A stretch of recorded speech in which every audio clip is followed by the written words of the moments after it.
Auzubillahiminasyaitonirrajim. Bismillahirrahmanirrahim. Yang sedang menulis tu, kalau belum siap lagi tu, tangguh sekejap. Kita tengok ibadat pada muka surat yang ke 29 ataupun 28 bawah. InsyaAllah kita akan baca sampai 39. Yang paling utama sekali iaitu kita nak membaca saja. Di rumah tak ada harapan nak baca habis.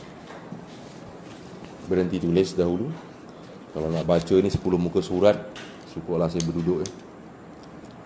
Dan saya rekod ni, saya masukkan dalam YouTube. Kalau awak nak ulang balik dengar, adalah saya dalam masukkan dalam YouTube. Ada yang dengar? Itu je. Tak semua pelajaran lah. Kadang-kadang kalau menulis tu memang tak dapat lah kita dengar balik. Nak suruh awak baca sendiri, susah. Satu, lambat membaca. Dua, rajin membaca. Terlalu rajin kan, sampai buku pun tak tahu kat mana. Ya, betul. Bawah sekali tajuk, binatang yang cedera. Ini bab menyembelih. Tadi saya suruh awak semua ceritakan, tulis je lah, bagaimanakah keadaan kandungan anak dalam perut ibu. Binatang lah yang sembelih. Dia ada beberapa keadaan. Jadi ini kita tengok dahulu binatang yang cedera. Binatang yang dicederai oleh binatang buas, atau ditimpa ke atasnya bangunan, roboh, termakan tumbuh-tumbuhan yang mendatangkan kemudaratan. Halal memakannya jika disembelih dengan syarat ia yang masih dalam keadaan hayat mustaqirrah. Hayat mustaqirrah ni maknanya hayat yang kuat, masih kuat. Kalau disembelih dia bergoyang, melawan sakit.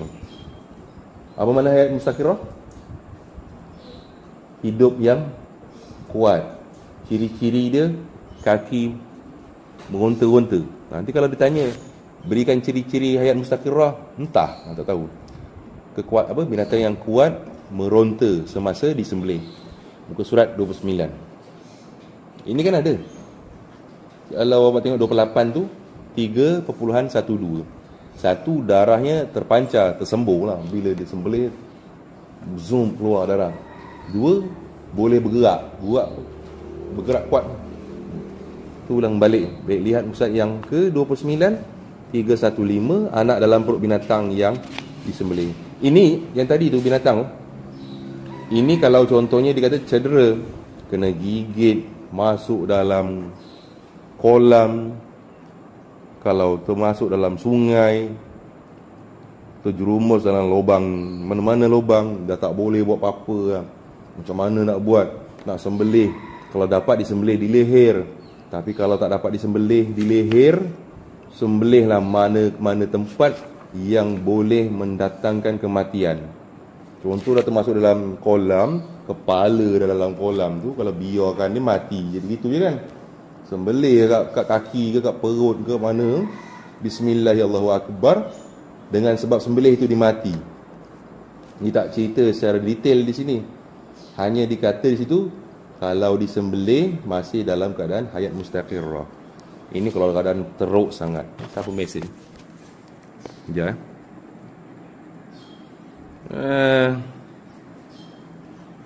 okay. Tak apa. Anak dalam perut binatang yang dapat disembelih. Ini dapat disembelih. Satu, anak yang berada dalam perut ibunya halal dimakan, seperti lembu lah. Lembu, kambing, kibas, ada anak dalamnya. Sembelihan ibunya walaupun lebih dari seekor. Halal dimakan dengan sembelihan ibunya walaupun lebih dari seekor. Ini kalau dihidup tak hidup. Tengok balik semula. Dua, halal ini sama ada anak tersebut dalam perut ibunya daripada binatang yang dapat disembelih atau tidak dapat disembelih, seperti binatang yang dipanah atau dengan menggunakan anjing buruan kerana sembelihannya terhasil dengan penyembelihan itu. Ini nak ceritakan mati dengan sebab sembelihan tersebut, sembelihan yang kita buat lah, ataupun mati disebab panahan yang dibuat oleh orang memanah.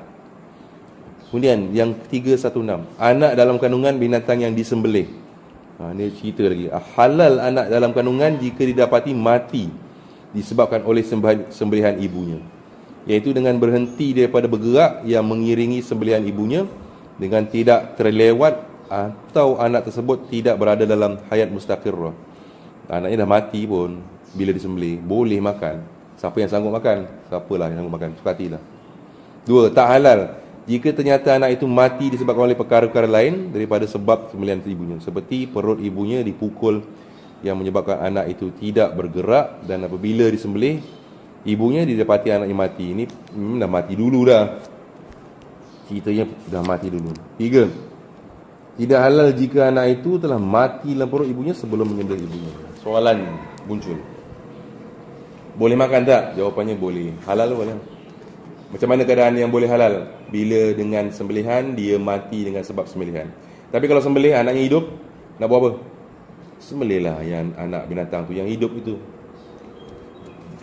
Kalau dia sembelih, tengok-tengok bergoyang-goyang lagi perutnya, sembelihlah binatang itu. Kalau tak nak disembelih, bela lah.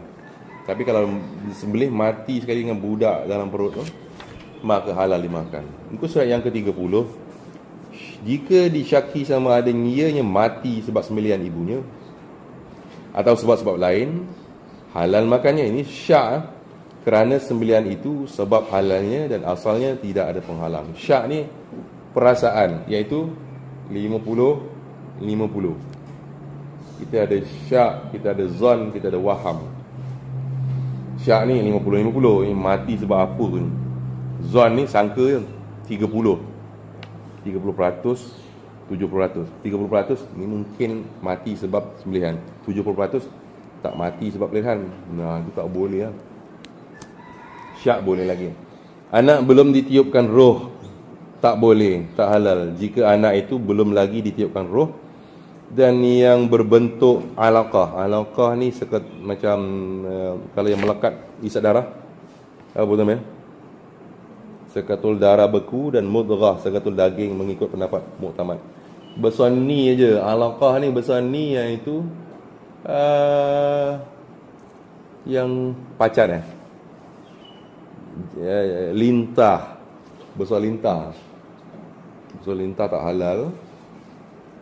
Kemudian yang seterusnya, 1. Anak yang lahir dari ibunya jika dalam hayat mustaqirrah hendaklah disembelih bagi menghalalkannya. Ini jika dia lahir, keluarlah daripada perut ibunya. Kalau tak lahir, kalau sebelih tu dia mati sekali budak, boleh makan. Tapi kalau lahir, kena sembelih. 2. Anak yang hanya keluar kepalanya je saja berada dalam hayat mustaqirrah bila disembelih ibunya, jika anak itu mati sebelum daripada sempurna keluarnya, halal juga makannya. Ini tak sempurna keluar tapi mati dengan sebab sembelih, dianggap seperti tidak keluar, maka tidak wajib sembelihkannya. Tak wajiblah sembelih binatang yang belum sempat lahir. Kemudian apakah perkara-perkara sunat dalam sembelihan? Sebelum tu saya nak tanya, di sana hayat mustaqirrah maksudnya apa? Hayat mustaqirrah ni maksudnya apa? Kuat, binatang yang boleh bergerak kuat. Saya tanya, saya jawab. Bagus. Sana. Kalau sembelih binatang, lembu, kambing, kibas ke, kan, sembelih, bila mati anak dalam perut tu, adakah halal makan anak dalam perut? Halal makan, sebab mati dengan sebab sembelihan. Kemudian sambung. Kalau anak binatang lahir, kemudian sembelih ibunya, anak tu dah lahir, anak tu nak kena sembelih tak? Kenapa? Kerana dia dah dua entiti yang berbeza. Anak lembu, mak lembu. Dua entiti yang berbeza. Entiti bahasa Melayu apa? Makhluk lah. Dua makhluk yang berbeza. Kalau masih satu tak apa. Kalau ditumbuk-tumbuk perutnya, kemudian mati ya budak tu dalam perut, disembelih maknya, boleh makan tak? Siapa nama ni? Azlina, Alia. Tak halal, kerana mati bukan dengan sebab sembelih. Itu yang mudah ya. Jadi itulah yang tadi awak jawab tu dalam buku tu. Awak dah tulis. Jadi awak buat soalan sendiri, awak tulis ya karangan sendiri. Itu saja. Kalau ada yang nak hantar, di sini letak. Ada? Baik, sambung muka surat 31. Apakah sunat yang kita perlu buat dalam sembelihan? Sembelih yang sunat yang pertama sekali, tajamkan pisau dulu. Itu kalau awak tengok, kadang-kadang ada orang ni kan dah sembelih, ada darah-darah tu, dia tidak sembelih dengan berdarah-darah lagi tu, dibersihkan dulu. Memang itu pun sunat. Cucuk kat pokok pisang, bersihkan guna pisang, supaya pastikan nampak tajam. Dan pisau itu jangan bawa gini, tunjuk siap aku mampu aku sembelih, jangan gitu. Kena simpan kat belakang. Lagi-lagi lembu atau kerbau atau kambing. Ingat tak tahu parang, itu namanya kita tak ada ihsan, tak ada belas kasihan. Datang-datang bawa parang gini, mampu kau sini, mana sini sembelih sini kau baring aku sembelih. Tak boleh, tak ada akhlak. Dua, memutuskan wadajain, dua urat di leher. Ini urat yang sunat di sebelah sini, kanan sekali, kiri sekali. Kalau awak tengok urat yang rukun, muka surat 26, memutuskan halkum dan marih. Itu yang besar tu yang awak tengok ni. Ataupun awak boleh lihat di muka, betul lah 26 bawah sekali. Halkum adalah laluan nafas, marih laluan makanan. Sini dia sebenarnya sama je, dekat kat situ juga. Kalau yang urat yang wadajain, ulang balik Dania, urat apa kat leher tepi? Kalau orang nyanyi lagu chorus, dah terkeluar urat kan? Urat apa? Urat wadajaini. Tengok muka surat 31. Urat sendi lah, mana lah, temberang. Sembelih di labah. Kan leher tu panjang kadang-kadang. Di mana? Bawah batang leher. Ni leher. Batang leher mana? Batang leher. Bawah dia. Bawah sekali. Bagi binatang leher panjang seperti unta, boleh tak di sini? Boleh. Sunatnya di mana? Bawah. Burung kasawari dan angsa, panjang lehernya. Binatang yang panjang leher. Ayam pun sama kan, panjang leher dia. Apa? Ayam, angsa, unta. Apa lagi binatang yang panjang leher? Kasawari, panjang leher. Zirafah halal makan? Kenapa tak halal? Ciri-ciri binatang halal tak halal ni akan dibelajar. Satu, adakah dia dua alam? Tidak. Satu alam lah. Dua, dia makan benda daging apa? Daging tidak apa? Benda kotor. Tak. Kan? Ada racun? Tak. Bendanya buruk? Zirafah buruk? Macam babi. Buruk ke baik? Baik. Tikus baik ke buruk? Kenapa tak makan tikus? Kerana bendanya buruk. Ular baik buruk? Buruk. Oleh itu tak makan. Kalau kita buka kitab, awak memang tak pernah buka kitab, saya tahu sangat. Buka kitab bahasa Arab, dia mengatakan tupai boleh makan. Boleh, tapi makan kat Malaysia mau kena ketuk kepala kita. Bendanya halal tapi orang tak biasa makan. Sekarang, penyu halal makan? Telur dia halal? Mana boleh. Kalau datangnya daripada yang haram, jadi bendanya haram. Contohnya telur penyu, penyu itu haram makan, telurnya jadi haram. Okey? Ayam halal makan, telurnya jadi halal makan. Biawak haram makan kerana jijik, telurnya haram. Telur siapa yang makan telur penyu ni? Orang Terengganu banyak rebus kan. Itu maknanya nak kena belajar balik kan. Tak betul loh. Kalau gitu buaya pun boleh makan telur. Sebabnya jijik. Dan binatang yang kita kan makan yang baik-baik. Nabi sebut makan yang baik-baik. Jangan makan yang buruk, itu haram lah. Cacing baik. Okey, sambung balik, itu akan dibelajar. Sunat sah menghadap leher binatang sembelihan arah kiblat. Kiblat di sana. Kan binatang ni ya. Gini ya, kat sana. Ni apa ni? Alpaka. Unta ke alpaka? Entahlah. Ingat sang. Kalau terbalik boleh, tapi makruh. Kalau sembelih hanyalah kerana Allah Taala, jangan sembelih kerana lain. Itu yang jin menyebut nama Allah dan selawat ke atas Nabi SAW ketika sembelih atau ketika melepaskan anak panah atau binatang yang digunakan untuk berburu, iaitu seperti katanya Bismillahirrahmanirrahim, Allahumma salli ala Muhammad, Allahumma salli ala sayyidina Muhammad, ataupun Bismillahi Allahu Akbar, lepaskan. Bismillahirrahmanirrahim Akbar, Bismillahirrahmanirrahim, tak payah baca panjang-panjang. Kalau baca panjang-panjang tak tergeliat di lidah, tak apa-apa kita baca. Bismillahi Allahu Akbar, Bismillahirrahmanirrahim, Allahumma salli ala Muhammad. Tak baca apa-apa pun boleh. Tapi nak kena tahu sunatnya. Rukunnya nak tahulah. Memutuskan marih dan halkum. Itu rukunnya. Kerana Allah Ta'ala. Itu rukunnya. Mungkin. Bukan kerana lain. Kemudian tak halal jika menyebut selain Allah. Ini hukumnya haram. Makan kerana sembelihan, bukan kerana Allah. Satu, jika sembelihan itu disebutkan nama lain daripada nama Allah Ta'ala, seperti sembelihan dengan nama Nabi Isa atau Nabi Musa atau Nabi Muhammad atau Sayyidul Badawi atau seumpamanya. Contohnya Bismi Muhammad, dengan nama Muhammad. Tak boleh, tak sah. Kita dengan nama Allah saja. Macam makan kan, Bismillah, itu je, Bismillahirrahmanirrahim, dah. Dengan nama Allah, itu je. Semuanya dengan nama Allah. Bila sebut dengan nama Allah ada barakat. Bila tak sebut nama Allah dia jadi syirik. Syirik apa? Menyekutukan Allah Ta'ala. Kenapa sembelih? Kerana Allah. Dua, jika sembelih seperti di atas dengan niat mengagungkannya sebagai ibadat, dianggap kufur. Sebutnya nama yang lain daripada Allah, maka dihukumkan kufur. Yang hukumkan kafir ni hanya mahkamah. Kita boleh sebut perbuatan ini perbuatan kufur. Nampak orang sembah pokok, kita cakap ini perbuatan kufur. Tak boleh kata kau kafir ni sebab pokok. Syirik dan kufur, itu je kita boleh cakap. Yang sebut kafir ni siapa? Mahkamah. Tak boleh sebut, kita tak boleh.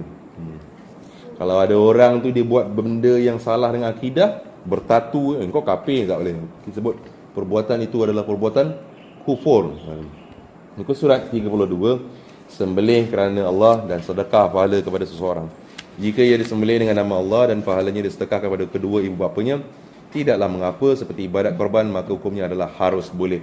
Sebab dia ada 4 benda yang pahalanya sampai. Sedekah. Sedekah lah apa-apa. Ni.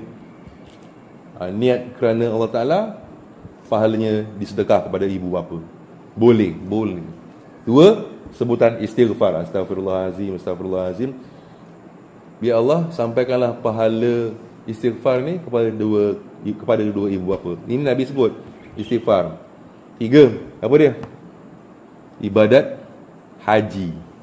Kan sampai juga pahalanya. Jadi kita boleh bersedekah dengan nama, bukan dengan nama Allah, untuk pahalanya untuk orang lain. Kalau nak buat kenduri, perlu tak baca la ilaha illallah, la ilaha illallah, la ilaha illallah, subhanallah, subhanallah, subhanallah, subhanallah, alhamdulillah, alhamdulillah. Perlu tak? Tak payah. Ni adalah nanti, ya Allah, ya Tuhanku, aku buat kenduri ni pahalanya disampaikan kepada kedua ibu bapaku. Itu je dah habis lah. Tak payahlah. Astagfirullah, astagfirullah. Itu sendiri buat sudahlah. Kemudian yang seterusnya 32. Syarat mematikan binatang yang sukar untuk disembelih. 1. Syarat mematikan binatang, membunuh binatang yang sukar untuk disembelih kerana liar, memadai dengan lukakan pada badannya yang boleh mematikannya pada ketika itu juga. Apa contoh binatang liar? Rusa. Apa contoh binatang liar? Kancil. Ni yang duduk hutan lah. Apa contoh binatang liar lagi lain yang boleh dimakan? Biasa orang buru. Rusa, itu dah. Unta liar. Kambing liar ada kambing liar? Liar juga kambing. Kalau tak dibela. Kambing yang duduk kat bukit tu, batu. Cuba kau tangkap kan. Mau ditanduk kepala awak. Ya, kambing gurun. Dia tanduk badan awak. Dia suka tanduk. Gitu kepala dia. Kenapa dia? Kambing gurun duduk di mana? Di mana dia duduk? Kambing makan apa kambing? Kat sana mana ada rumput? Batu makan batu. Dia makan air garam. Dijilat air garam. Batu-batu yang ada garam tu. Itu je lah makanan dia. Kalau jumpa rumput dia makan lah. Itu saja. Dia pula boleh memanjat gunung lebih stun lagi daripada manusia. Ini binatang ni kadang-kadang liar juga ni. Kalau awak tembak dan menggunakan apa? Api tak boleh. Kalau nak berburu ni kena guna panah, benda yang tajam terus kena dia. Kalau api ni dia meletup dia benda tu ke depan. Tapi dah kena kat dia, kita kena sembelih lah. Kalau yang baling panah gitu aja terus kena kat dia, terus makan boleh. Nombor 2, yang tadi tu yang pertama dia kata kena dengan lukakan saja. Binatang sukar disembelih secara biasa seperti binatang buruan, binatang liar atau binatang jinak seperti unta atau kambing yang lari dan sukar menangkapnya ketika itu. Walaupun akan menjadi jinak dan mendapat tangkap jika ditangguhkan masanya, walaupun tidak ditakuti akan dicuri. Ini maknanya binatang liar lah juga, lari kat rumah. Awak sekarang makan ayam, ada kejar ayam ke? Tak adanya lah. Mak awak bawa balik ayam yang dulu zaman-zaman saya muda-muda tu, kalau nak makan ayam kena kejar ayam tu. Satu kampung lagi sampai ke sana, ke depan, ke belakang, ke depan, ke belakang. Ayam tu dah penat, tangkap juga dapat, sembelih. Lebih nikmat makan ayam sekarang. Sekarang ayam hari-hari ayam. Ya, awak tak percaya. Awak sekarang tak makan ikan kan? Jarang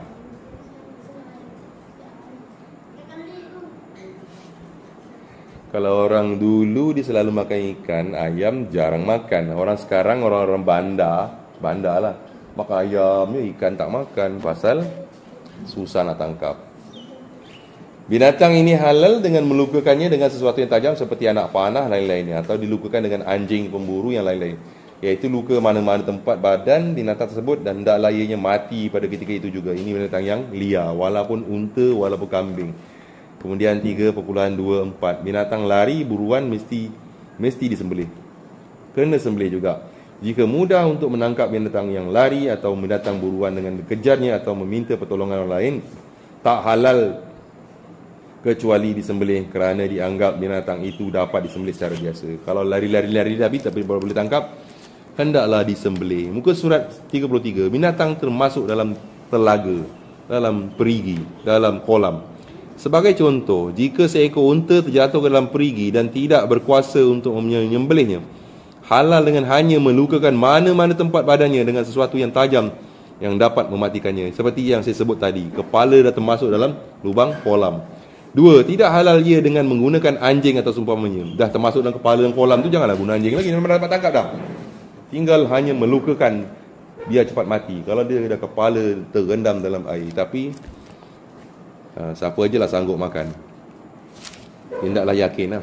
Binatang buruan tidak sempat disembelih tanpa kecuaian. Jika telah dilukakan binatang buruan atau binatang jinak seperti unta dan binatang yang lari dengan anak panah atau lembing, atau dengan menggunakan anjing atau binatang lain yang digunakan untuk berburu, kemudian diperolehi dalam keadaan tidak hayat mustaqirah atau dalam hayat mustaqirah, tetapi uzur untuk disembelih tanpa ada kecuaian, seperti telah dikeluarkan pisau atau dalam kesibukan untuk menghadap kiblat, binatang itu masih kuat menghalang untuk sembelih dan mati ia sebelum tempat disembelih, ia dikira halal.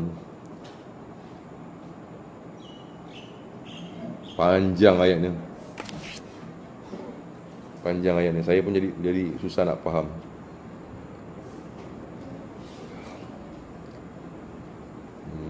Kemudian diperoleh dalam keadaan tidak hayat atau dalam hayat mustaqil, uzur untuk tanpa ada kecuaian. Kita tinggalkan tu.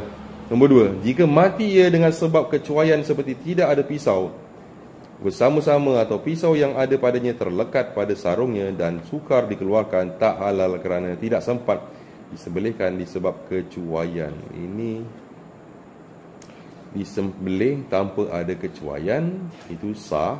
Ini tak sempat sembelih kerana cuai, maka tak sah. Jadi ceritanya yang pertama tu, kalau untuk disembelih tanpa ada kecuaian, dia dapat sembelih, Satu. Yang nombor 2 tu dia tak sempat sembelih kerana sibuk, jadi tak sah, tak boleh makan. Muka surat yang ke-34. Jika mana mak awak? Cuba tengok bawah. Saya dah tu. Jadi sebelum pergi lebih lanjut, Dania, di bahagian manakah kita hendak menyembelih binatang yang termasuk ke dalam telaga? Kepalanya dah masuk telaga, awak macam mana nak masuk telaga? Kalau termasuk itu, bagaimana? Di mana-mana bahagian yang boleh menyebabkan kematian. Kena buat ayat lah. Jangan tu kaki di mana-mana bahagian. Kemudian muka surat 34, memotong anggota binatang. Banyak macam dah ada. Jika dilontar pada binatang yang sukar disembelih dengan sesuatu yang tajam atau dipukul, ditetak dengan pedang, menyebabkan putus dua. Binatang ni sas pakai pedangnya. Halal kedua-dua bahagian yang terpotong itu kerana hasil luka yang mencepatkan kematian. Ini cerita yang pertama tu, boleh tak kalau kepala binatang tu putus? Jawapannya boleh. 2. Jika terpotong itu pada satu anggota daripada binatang tersebut, di mana luka itu menyegerakan mati atau mati ketika itu, halal badan anggota yang terpotong itu. Tengah berlari ke apa benda ke, zas kena kat kaki dia, putus apa semua, mati binatang itu, maka halal. Dua-duanya halal sebab dia mati sebab terpotong itu. 3. Jika tidak mati pada ketika itu, tidak dan boleh disembelih tetapi tidak disembelih sehingga mati, tak halal. Kalau dia zas, dia tengah lari, dia zas terpotong kakinya, kemudian boleh disembelih, dia dah terbaring itu boleh sembelih, kita buat tak faham je, maka tidaklah halal. Ini kalau kita jumpa dah mati dengan sebab parang tadi tu lain. Ini kalau kita biarkan ni mati sebab dia, tidak halal. 4. Jika terpotong anggota tersebut dengan luka yang menyegerakan mati selepasnya, kemudian disembelih, haram anggota yang terpotong tetapi halal badannya kerana anggota itu terpotong daripada binatang yang masih hidup. Ini yang keempat, kes yang keempat, kita binatang tengah lari, kita baling parang, terputus kakinya, masih hidup lagi, kita pun sembelih, binatang tu mati, dengan sebab sembelih, kakinya haram makan. 5. Jika tidak dapat disembelih dan mati disebabkan luka tersebutnya, halal anggota yang terpotong dan badan. Soalan sebelahnya syuhada. Syuhada. Ini tadi bab binatang termasuk dalam kolam. Kemudian soalannya, apakah hukum binatang yang disembelih sehingga terputus kepalanya? Halal. Yang mana halal? Kepala ke badan? Badan? Kepala? Kepala halal tak? Kepalanya halal. Apa? Lepas kalau membaling parang terkena pada kaki dan terputus kakinya, binatang itu masih hidup, apa perlu dibuat? Sembelih. Ya, betul. Kalau kita baling parang pada binatang tu dan kakinya terputus, binatang itu mati dengan sebab balingan parang itu, apa perlu dibuat? Sembelih mana dah mati ya, masak kari ya, sebab halal dimakan. Salah faham tu ya. Qasad, ain dan jenis. Panjangnya kan. Ya pause sekejap. Penat. Baik, kita masuk pada tajuk qasad, ain dan jenisnya. Qasad ni niat, ain ni benda. 1. Disyarat pada menyembelih dan berburu hendaklah mempunyai qasad, itu niat lah. Qasad ain, binatang atau jenisnya. Ini maksudnya kita sebenarnya kalau nak menyembelih tu dalam hati kita memburu binatang, contohnya panah itu kan, rusa yang ini lepas panah kena kat rusa itu, jangan pula rusa yang ini entah rusa mana lalu terbang rusa lain yang dapat. Jadi itu kira tak betul lah, tak kena pada tempatnya. Ni kalau saya bagi rekod audio ni ke awak ni, awak nak buat video? Awak yang malas saja. 30 minit panjang. Yang kedua, jika gugur pisau, sama tadi kalau nak nak buru binatang tersebut, rusa-rusalah, jangan panah lepas yang dapat kancil. Halal tak halal tu? Kena kat kancil yang mati. Tak halal. Ada binatang anjing, kita boleh arahkan anjing. Tangkap rusa, dia bagi tangkapnya kancil. Halal makan kancil tu? Tak halal, itu masuk qasad ain binatang tersebut. Dua, jika gugur pisau atas leher seekor binatang atau binatang tertoreh lehernya sendiri dengan pisau yang menyebabkan tersembelih.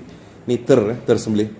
Atau binatang yang dibuat berburu itu terlepas dan membunuh seekor binatang buruan, atau dilepas anak panah kerana hendak menguji kekuatannya.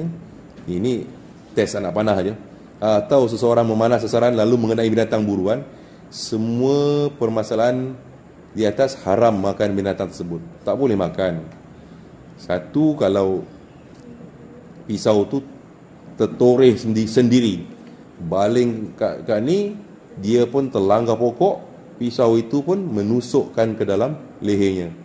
Itu tak boleh lah, sebabnya bukan kita yang buat, itu pokok yang buat. So binatang tadi tu pun kita nak test apa, tak boleh. Binatang ni mesti ikut arahan, tak boleh dia suka hati dia je. Yang mana ikut arahan, anjing ke kucing?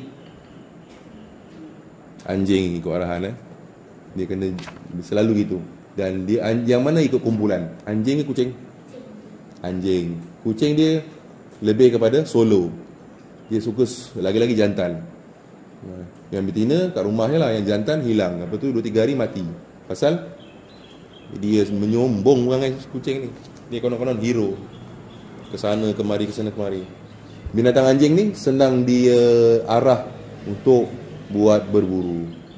Pasal dia mengikut arahan. Duduk, bangun, lari. Kucing bangun, dia buat bodoh je. Walaupun dia lapar, dia sanggup hanya nak makan ikan saja. Dia tak nak bagi nasi, peduli apa dia. Anjing kita bagi makan apa saja pun dia ni, dia ikut tuannya. Kucing, binatang lain yang ikut arahan, tak ada. Kenapa kucing macam tu? Pasal dia rasa diri dia tuan. Dia ingat, kita rasa kita bela kucing. Tak. Dia rasa kita ni hamba dia sebenarnya. Tu saja. Kita ingat kita bela kucing, padahal dia fikir dia bela kita. Terbalik pemikirannya. Berbeza anjing. Jadi anjing sesuai untuk buat berburu. Binatang lain yang sesuai untuk berburu, helang. Boleh? Helang boleh? Helang boleh. Dia mengikut arahan. Gagak boleh gagak? Gagak boleh. Bijak, ikut arahan. Dia ada jenis gagak. Tapi orang Melayu tak suka gagak, pasal dia anggap benda tu sial. Padahal entah apa-apa. Tak ada sial pun pada gagak. Kita baca sampai menerkam sajalah Dah panjang. Banyak juga ni baca.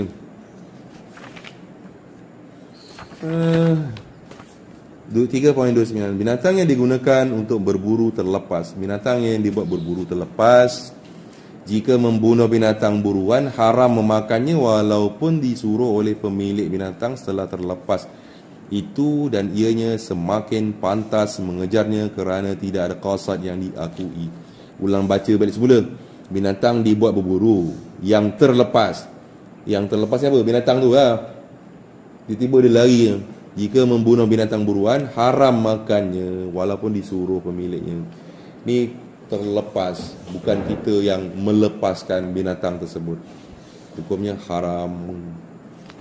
Lagi 2 tajuk lah. Nak baca banyak-banyak semua. Banyaknya. Binatang buruan hilang jika dilepaskan binatang yang dibuat berburu seperti anjing dan hilang daripadanya dengan hasil binatang buruan, atau binatang buruan telah dicederakan oleh binatang yang dibuat berburu atau anak panah panjangnya, dan belum sampai kepada harakat mazbuh, dan hilang ia kemudian dijumpai setelah mati pada masalah di atas, haram makannya. Ini cerita apa ni? Tak kisahlah kita panah ke, kita suruh anjing kejar ke, tak jumpa binatang. Lama mana binatang ni? Jumpanya 2-3 tu bukan 2-3 jam, 5 jam baru jumpa. Hukumnya haram makan. Nampak dah terbaring binatang tu. Wah, ni mati ni. Sebab kita panah ni. Belum tahu. Haram makannya kerana kemungkinan dari segi kematian, sama ada sebab buruan atau sebab yang lain. Ini kalau hobi ni sesuai ni, pergi masuk hutan apa semua. Ini sebelum kita pergi cerita muka surat sebelah, Panah dan Zuan, saya cerita sikit lah. Kalau siapa-siapa pernah masuk, ada saudara mara pernah masuk askar, dia ayah, dia kena makan dia bukan-bukan kan. Ada cerita, ada kan, kena makan bukan-bukan. Kadang-kadang duduk hutan, tak kena cari makanan, bukan senang-senang kan. Ini ilmu ni sesuai sangat. Kalau jadi askar, belajar baling pisau dia. Ada yang disuruh makan biawak ada. Ada kan? Saya pernah ikut kursus, dia goreng satu. Sila makan. Saya tak makan lah. Rupanya yang makan kawan-kawan dah lapar. Rupanya yang dia makan apa? Biawak, tenggiling, daging babi. Kenapa dia baca tu? Ini latihan komando. Pasal dia kata nak ajar supaya boleh makan binatang tu. Ini sekadar ilmu tambahan lah. Tapi itu askar tu memang paksa pun. Kita tangguh di situ pada muka surat 36, panah dan sangkaan. Jadi tadi kita dah baca daripada muka surat yang ke-28, 29, 30, 31, 32, 33, 34, 35. Banyak tu. Banyak tu surat ni. Berapa muka? 1, 2, 3, 4, 5, 6, 7, 8, 9 muka. 9 muka. InsyaAllah sambung lagi. Wallahualam. Saya nak tengok punya tu, yang tadi tu.